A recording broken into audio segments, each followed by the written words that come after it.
Hello friends, मी दीपावीर पुन्हा एकदा तुमच्या सर्वांचं स्वागत करत आहे आपल्या TDA माझा या यूट्यूब चॅनलवरती. आता मागील लेक्चरमध्ये सगळ्यांनी तुम्ही लेक्चर्स बघितलेच आहे आणि मला जी तुमच्यापर्यंत माहिती पोहोचवायची होती ती एकदम बेसिक लँग्वेजमध्ये होती, ठीक आहे. आणि तुम्हाला जरी लेक्चर्स आवडत असतील तर आपल्याला ही सिरीज पुढे पण चालू ठेवायची आहे. मागील लेक्चरमध्ये आपण बघितलं होतं की मराठी व्याकरण म्हणजे व्याकरणची सुरुवात कधीपासून झाली, मराठी भाषेची सुरुवात कधी झाली, हे आपण त्याची उत्पत्ती बघितली होती, पार्श्वभूमी बघितली होती, कोणत्या व्यक्तींनी त्याच्यासाठी योगदान दिले, मग ते व्यक्ती त्या व्याकरणाच्या दृष्टीने किती महत्त्वाचे होते हे देखील बघितलं होतं. मग पार्श्वभूमी बघितल्यानंतर आपण बघितलं होतं की व्याकरणाचे महत्त्व काय आहे, म्हणजे कुठल्याही भाषेसाठी व्याकरण हे किती महत्त्वाचं असतं. कशासाठी असतं, तर आपण त्या भाषेला योग्य रीतीने मांडतो. आता आपण बोलतो लिहितो हे कोणाच्या रूपाने होतं, तर व्याकरणामुळे होतं, ठीक आहे. आता व्याकरणाची आपण सिरीज सुरू करणार आहोत.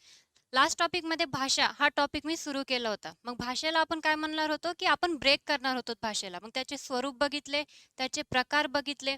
आता तिथून पुढेच एक नवीन घटक सुरू होणार आहे, भाषेचे महत्त्वाचे घटक. ठीक आहे. घटक आहेत म्हणजे ह्या भाषेला आपण काय केलं आहे, वेगवेगळ्या तुकड्यांमध्ये ब्रेक केलेला आहे. मग आता त्याच्यातले जे 7 प्रकार बघायला गेलो, त्याच्यामध्ये पहिला आहे वर्ण. वर्ण वर्ण म्हणजे काय असतं, की तुम्ही आता कुठल्याही भाषेत बोलता, ठीक आहे. मग आता त्याला आपण काय करतो, एक ध्वनी असते. आता मी जे बोलते ही ध्वनी आहे, पण ह्या ध्वनीला आपण काय करतो, असे ब्रेक करतो. ल, य, व, श, म वेगवेगळ्या रूपात करतो. आता ही जी ध्वनी असते ह्याला आपण काय करतो, अक्षरात लिहितो. आता बोलते मी, हे फक्त ध्वनी झाले. पण आता मी जर त्याला असं लिहिलं, अ, हे काय झालं, अक्षर झालं. म्हणजे आपण काय करतो, ह्याला अक्षर म्हणजे काय, नष्ट न होणारे, आपण ते काय करतो, लिहून ठेवतो. आता मी बोललेली, हे इथपर्यंत झालं. आपण कोणती गोष्ट एखाद्याला सांगतो, तो तिसऱ्या पर्सनला सांगताना आणखीन दुसऱ्या गोष्टीने सांगतो, हे चेंज होऊ शकतं, पण लिहून ठेवलेलं कधी पण चेंज होत नाही. म्हणून अक्षर हे कधी पण नष्ट होणारे नसतात. आता एक गोष्ट इथे क्लिअर करायची आहे. सपोज म आहे, म ला आपण खाली काय केलेलं आहे, पाय तोडलेला आहे, म्हणजे खाली एक पाय देतो. त्याला आपण काय म्हणतो, वर्ण किंवा व्यंजन असतात. पण म हे जर डायरेक्ट लिहिलं तर ते होतात अक्षर. आता अक्षर कसे लिहितात हे मी तुम्हाला पुढे सांगणार आहे. वर्ण आणि व्यंजन, जेव्हा पाय मोडलेला असतो त्याला आपण म्हणतो वर्ण किंवा व्यंजन असतात ते. आणि जेव्हा अक्षर तयार होतं तेव्हा अक्षर कसं तयार होतं, व्यंजन प्लस स्वर. मग आता एक्झाम्पल जर मी तुम्हाला दिलं, व्यंजन आपण घेतलं क आणि स्वर आपण घेतला रू, मग याचं काय झालं, क्रू. झाला अक्षर तयार, ठीक आहे. पुढे आहे स्वर. आता स्वर आपल्याला माहित, जसं इंग्लिशमध्ये आपण म्हणतो ए ई आय ओ यू, तसे आपल्याला मराठीत पण स्वर बघायला भेटतात. स्वर हे वर्ण आणि अक्षर, जसं की आपण आत्ताच बघितलं, अक्षर हे वर्ण देखील असतात आणि व्यंजन देखील असतात. तसंच स्वर हे वर्ण देखील असतात आणि अक्षर देखील असतात. या दोन्ही प्रकारात मोडतात. जसं आपण बघतो अ, ई, ए, उ. आता स्वर आणि स्वर असे दोन स्वर जर एकदा मिळाले तर त्याच्यापासून काय तयार होतं, संयुक्त स्वर. त्याचं एक्झाम्पल, आ हे एक स्वर आहे, ई हे एक स्वर आहे, त्याच्यापासून तयार काय झालं, ए. ठीक आहे. व्यंजन प्लस स्वर, याच्यापासून काय तयार होतं, जोडाक्षर तयार होतात. आता व्यंजन आपण घेतलं म, ह, अ. म हे व्यंजन आहे, ह हे व्यंजन आहे, अ हे स्वर आहे, त्याच्यापासून तयार काय झालं, म. हे झालं जोडाक्षर तयार. पुढचा चौथा प्रकार घटक असतो व्यंजन. जसं आपण बघितलं, स्वर आणि व्यंजन हे व्याकरणासाठी खूप महत्वाचे आहे. याच्यापासून अक्षर तयार होतं, अक्षरांपासून शब्द तयार होतात, शब्दांची योग्य रचना केली तर वाक्य तयार होतं. आणि हे सगळे वाक्य, शब्द, अक्षर, वर्ण, व्यंजन आपल्याला कशात बघायचे आहे, वर्णमाला, आणि तिकडून सुरुवात होती आपली व्याकरण. ठीक आहे. व्यंजनामध्ये काय म्हणतो आपण, ते वर्ण आणि अक्षर, जसं की आपण इथे पण बघितलं आणि इथे पण बघितलं, वर्ण आणि अक्षर असतात. मग संयुक्त व्यंजन केव्हा तयार होतं, जेव्हा व्यंजन प्लस व्यंजन दोन्ही मिळतात तेव्हा संयुक्त व्यंजन तयार होतं. एक्झाम्पल, द हे व्यंजन आहे, न हे व्यंजन आहे आणि य हे सुद्धा व्यंजन आहे, त्याच्यापासून तयार काय झालं, न्य, म्हणजे संयुक्त व्यंजन. ह्याच्याबद्दल माहिती आता पुढे मी देणारच आहे. पण एक गोष्ट आणखीन क्वेश्चन असा निघू शकतो, सपोज व्यंजन आणि तेच रिपीट व्यंजन आलं, म्हणजे आपण घेतलं प आणि परत आलं प, मग हे व्यंजन व्यंजन ह्याच्यापासून होतं डबल प, प. मग ह्याला काय म्हणतात, द्वित्व व्यंजन. म्हणजे एकाच व्यंजनाची पुनरावृत्ती होत असेल तर त्याला आपण म्हणतो द्वित्व व्यंजन. पुढचा आहे शब्द.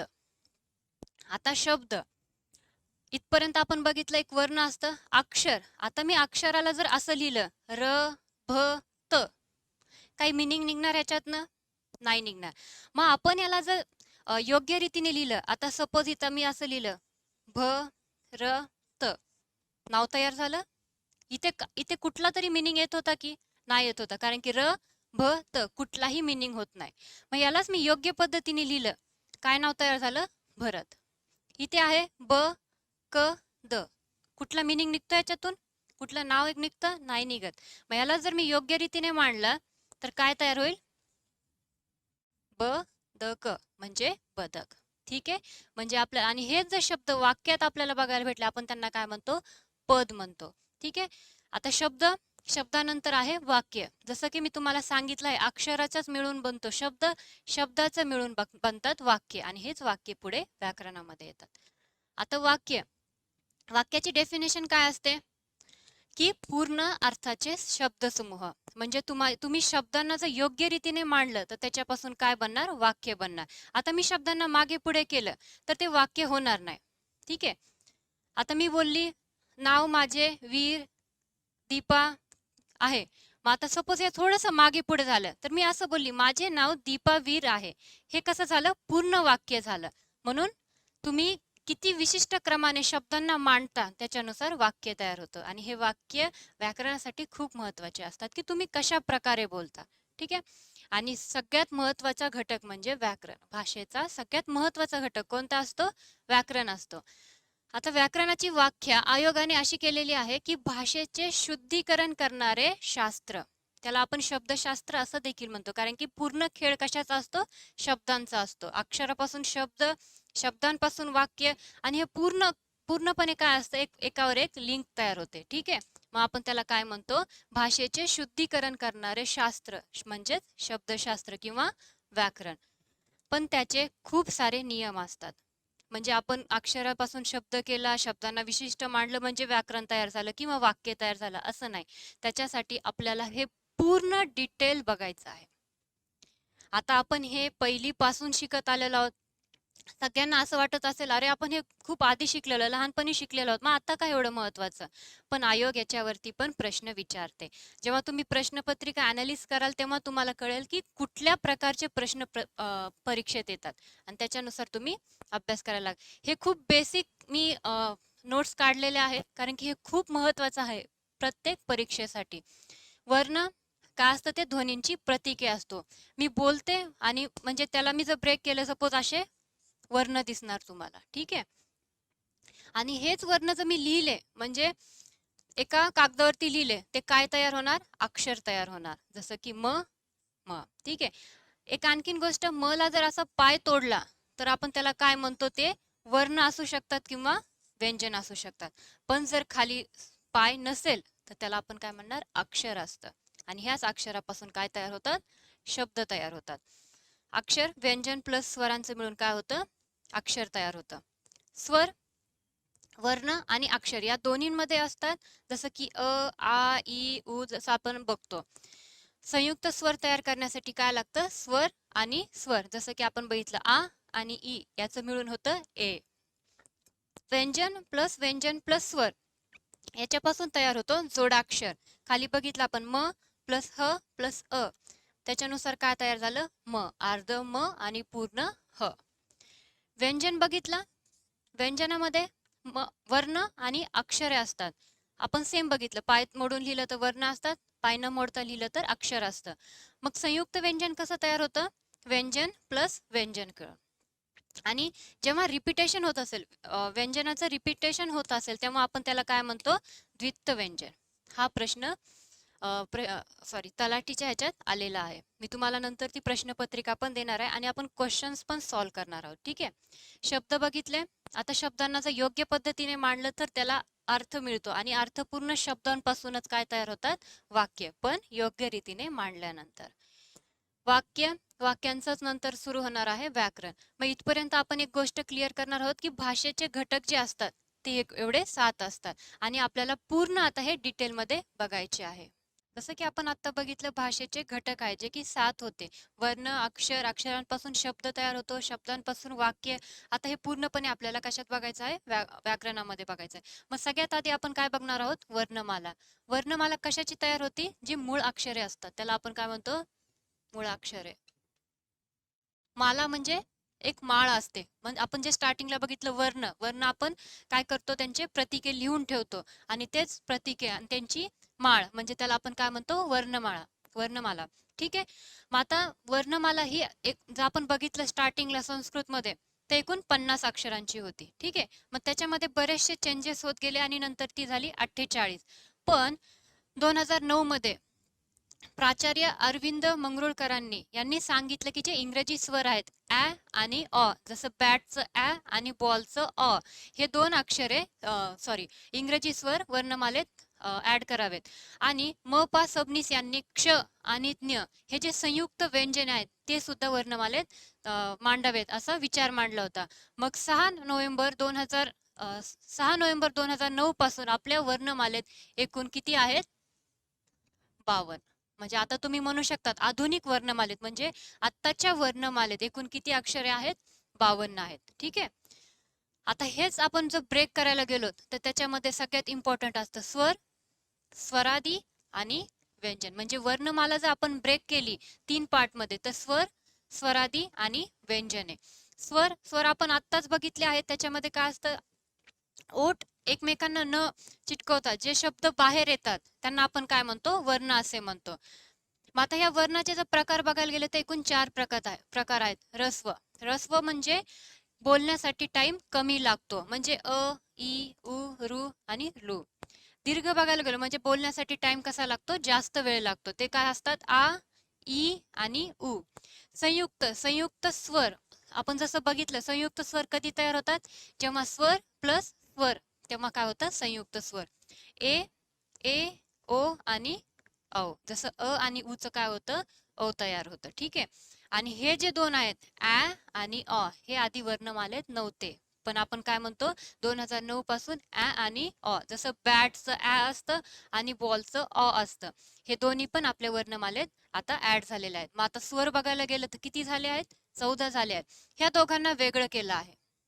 आपण म्हणतो हे आधी 12 खडीमध्ये होते. पण 12 खडीचं पण आता 14 खडी म्हणून ओळखली जाते. ते आपण बघूयात. पण स्वरादी स्वरादी म्हणजे काय असतं? स्वर आधी म्हणजे स्वर काय येतो? आधी येतो. त्याला आपण काय म्हणतो? स्वरादी येतो. म्हणजे अ आधी येतो नंतर म येतो. आहा म्हणजे अ आधी येतो आणि ह चा उच्चार नंतर होतो. म्हणून ह्यांना दोन वेगळं केलं आहे. स्वरादी म्हणजे आणि आहा. पुढे बघायला गेलो तर व्यंजने एकूण किती आहेत? 36 आहेत. त्याला पण कसं वेगवेगळ्या ह्याच्यात पाठ. आता तुम्हाला प्रश्न फक्त असा नाही येणार की स्वर किती आहेत, स्वरादी किती आहेत किंवा व्यंजने किती आहेत. त्या व्यंजनांना पण ब्रेक केलेला आहे. आणि प्रश्न याच्या कुठून पण येऊ शकतो. जर तुम्ही प्रश्नपत्रिका बघायला गेलं तर तुम्हाला दिसेल या पूर्ण जी आहे ना वर्णमाला मुळाक्षरे जेवढे आहेत कशावरती पण प्रश्न विचारले जातात. आता व्यंजनांमध्ये वेगवेगळे टाइप्स आहेत. जसं की पहिलं आहे स्पर्श व्यंजने. स्पर्श व्यंजने अर्धस्वर, उष्मे, महाप्राण, द्रविडियन आणि संयुक्त व्यंजने. स्पर्श व्यंजने एकूण असतात 25. अर्धस्वर जसं की ते अर्ध लिहिले जातात. य, र, ल आणि व. या दोघांच्या मध्ये जे स्वर असतात स्पर्श व्यंजने आणि उष्मे यांच्यामधल्यांना काय म्हणतात? अर्धस्वर म्हणतात. उष्मे आता श, श आणि स हे बोलताना काय होते? एक उष्णता तयार होते म्हणजे बाहेर फेकली जाते. त्याला आपण काय म्हणतात? उष्म. श, श आणि स. महाप्राण जेव्हा आपण ह बोलतो, ठीक आहे, ह तोंडाने बोलता बोलता आपलं नाकातून पण श्वास बाहेर जातो ह, त्याला आपण म्हणतो महाप्राण. आता ळ याच्यावरती एक प्रश्न आला होता. ळ हा असा एक अक्षर आहे जो संस्कृत भाषेतून घेतलेला नाहीये. मग प्रश्न असा उपस्थित होतो की ळ हा कुठल्या भाषेतून घेतलाय? तर लक्षात ठेवायचा तो द्रविडियन या भाषेतून घेतला आहे. ठीक आहे. संयुक्त व्यंजने जसं आपण बघितलं की नवीन ऍड केले गेले ते क्ष आणि ज्ञ. इतके झाले. स्पर्श व्यंजनांना जर आपण ब्रेक केलं तर त्याच्यामध्ये असतात कठोर, मृदू आणि अनुनासिके. कठोर क, ख, च, छ हे बोलायला थोडा जोर द्यावा लागतो म्हणून त्याला आपण काय म्हणतो? कठोर. एकूण किती आहेत? 10 आहेत. मृदू आता याच्यामध्ये एक क्ष पण ऍड करतात. ठीक आहे. आणि बाकीचे हे 10 आणि क्ष हे सोडता जे बाकीचे उरलेले असतात त्यांना आपण काय म्हणतो, मृदू म्हणतात. आणि अनुनासिके एकूण असतात 5, ज्याला आपण न, त्र, न, न आणि म म्हणतो. ठीक आहे. आता तुम्हाला अनुनासिके केव्हा वापरतात हे मी पुढे सांगणारच आहे. फक्त लक्षात ठेवा, जी वर्णमाला आहे आधी होती 50, चेंजेस होऊन 48 झाले आणि 2009 पासून आधुनिक वर्णमाला एकूण किती आहे, 52, 52 आहे. त्याला 3 पार्ट मध्ये डिवाइड केलं जातं, स्वर, स्वरादी आणि व्यंजने. स्वर जसं आपण इंग्लिशमध्ये बघतो की ए, ई, आय, ओ, यू, तसंच मराठीत आहेत एकूण 14. त्याला असं ब्रेक केले, ऱ्हस्व, दीर्घ, संयुक्त आणि इंग्रजी हे 2 नवीन ऍड झालेत. स्वरादी म्हणजे स्वर, आदी म्हणजे स्वर आपण काय करतो, आधी यूज करतो, जसं आणि आहा. व्यंजनांना पण आपण वेगवेगळ्या प्रकारे डिवाइड केलेलं आहे. वाटलंच तर तुम्ही याचा एक स्क्रीनशॉट घ्या, मी 2 सेकंद बाहेर मागे जाते. आता आपण बघणार आहोत 14 खडी. ठीक आहे. आधी आपण आतापर्यंत काय शिकत आलो, 12 खडी असते म्हणून, जसं की अ, आ, ई, ई, उ, उ, हे ä आणि अ हे आधी नव्हते, म्हणून आपण आधी काय म्हणतो 12 खडी होती. आणि आता कोणती झालं आहे, 14 खडी झालेले 2009 पासून, जेव्हा की ä आणि अ हे वर्णमालेत ऍड झालेले आहेत. ठीक आहे. मग आता हे जेव्हा स्वर आहेत, हे काय आहेत,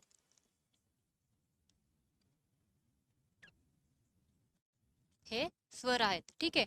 मग आपण काय म्हणतो, जेव्हा व्यंजन प्लस स्वर जेव्हा ऍड होतात तेव्हा काय तयार होतं, अक्षर तयार होतं. आणि अक्षराचा पाय मोडला जात नाही. पण व्यंजनांना आपण कसं लिहितो, असं पाय मोडून लिहितो. आणि अक्षरांना कसं लिहितो, डायरेक्ट लिहितो. मग आता आपल्याला अक्षरे तयार करायचे आहेत. ह्या 14 खडीपासून काय करायचंय, अक्षरे तयार करायचे. व्यंजन हे इनकम्प्लीट असतात, म्हणजे ते पूर्ण नसतात. पूर्ण ते केव्हा होतात, जेव्हा त्याच्यात स्वर मिळवले जातात. मग हेच 14 स्वर आपल्याला व्यंजनात मिळवायचे आहेत आणि त्याच्यापासून काय तयार करायचे आहेत, अक्षरे तयार करायचे आहेत. मग हे अक्षरापासून शब्द आणि शब्दांपासून वाक्य तयार होतात. ठीक आहे. मग आता आपण यांचा वापर करून जर आपल्याला अक्षर तयार करायचे म्हणजे व्यंजनात मिळवायचे आहेत. सपोज आता हे क आहे, क चा पाय मोडला म्हणून हे काय आहे, व्यंजन आहे. मग आता आपण ह्याच व्यंजनात जर हे स्वर मिसळलं तर काय तयार होणार, क प्लस इज इक्वल टू क, म्हणजे प्रॉपर अक्षर तयार झालंय. आणि ह्या अक्षराचाच आपण 14 खडी तयार करणार आहोत. आता एक घेऊया, क च लाईन घेऊयात. मग क, का, की,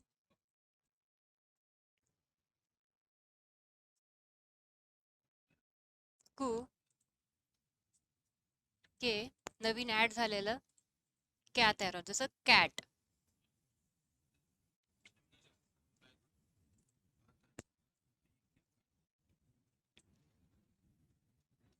काय, क, क हे नवीन, जसं की कॉट. आणि हे कॅ.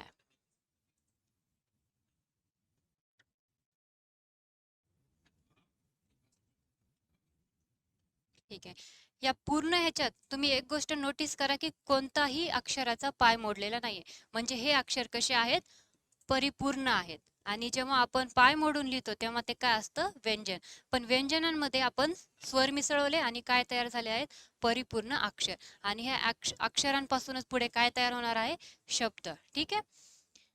आता इथपर्यंत खूप महत्वाचं होतं, कारण की आपण बॅकग्राऊंड बघितलं. आणि व्याकरणाची जी आधीची आहे सुरुवात, म्हणजे सुरुवात आणि व्याकरण हे जो डिस्टन्स आहे हा पूर्णपणे आपण क्लिअर केलेला आहे. आता आपल्याला ऍक्च्युली व्याकरण सुरू करायचं आहे. जसं आपण शब्दांच्या जाती म्हणतो, संधी बघतो, समास बघतो, अलंकार, याच्यावरती पूर्ण डिटेल लेक्चर्स भेटणार आहेत. पण त्याच्या आधी आतापर्यंत आपण जेवढं काही शिकलेलो आहोत त्याच्यावरती मी काही तुम्हाला असे क्वेश्चन्स देणार आहे, जे की आतापर्यंत महाराष्ट्र गव्हर्नमेंट कडून जेवढ्या काही एक्झाम्स होत आहेत त्या पूर्ण प्रश्नपत्रिका अनालिस करून मी ते साइड आउट केलेले आहेत आणि ते मी तुम्हाला देणार आहे. म्हणजे आपण ते प्रश्न सॉल्व्ह करणार आहोत. ठीक आहे. तर फ्रेंड्स, आता आपण इथे थांबूयात आणि पुढच्या लेक्चरमध्ये, म्हणजे आपण लास्ट लेक्चरमध्ये आणि ह्या लेक्चरमध्ये जे काही शिकलो आहोत ह्या पूर्ण याच्यावरती जे बेस्ट क्वेश्चन आहेत, म्हणजे जे आतापर्यंत आयोगाने म्हणजे महाराष्ट्र थ्रू जेवढ्या काही परीक्षा होत आहेत त्याच्यामध्ये विचारलेले आहेत ते आपण अनालिस करणार आहोत. म्हणजे तुम्हाला त्याचं डेप्थ कळेल की आयोग नेमकं कसे प्रश्न विचारतायत. आता हे आपल्याला खूप सोपं वाटतं की 12 खडी आहे, आ आहे, म्हणजे हे आपण शिकलेलो आहोत. पण प्रश्न कशा पद्धतीने विचारले जातात हे आपल्याला त्याच्यातून समजणार आहोत. ठीक आहे. मग आता पुढच्या लेक्चरमध्ये सेपरेट प्रश्न आणि त्याचे ॲनालिस आपण ते करणार आहोत.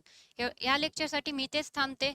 पण हां, तोपर्यंत आपण जास्तीत जास्त स्टुडंट्सपर्यंत, तुमचे फ्रेंड्स असतील जे परीक्षेसाठी तयारी करत आहेत त्यांच्यापर्यंत ही व्हिडिओ नक्की पाठवा आणि चॅनलला सबस्क्राईब करा. म्हणजे नेक्स्ट लेक्चरसाठी जे काही नोटिफिकेशन असतील, जे काही इम्पॉर्टंट थिंग्स असतील ते तुमच्यापर्यंत भेटतील.